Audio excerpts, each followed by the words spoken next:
Labas, mano vardas Deimantė ir šiandien noriu papasakoti vieną trumpą istoriją. Taigi, yra toks medis banjani, kuris turi labai tvirtas šaknis ir jisai ganėtinai yra storas.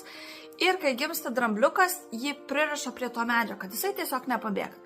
Ir po keletos bandymų, kai jisai bando išeiti, pabėgti, jisai nepasiekia to.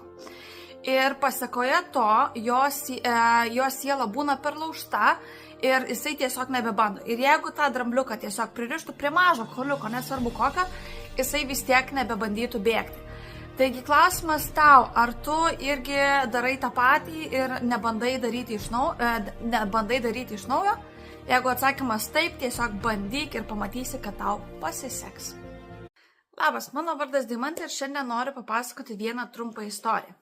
Taigi, yra toks medis banjani, kuris turi labai tvirtas šaknis ir jisai ganėtinai yra storas.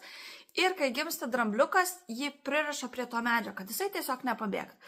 Ir po keletos bandymų, kai jisai bando išeiti, pabėgti, jisai nepasiekia to.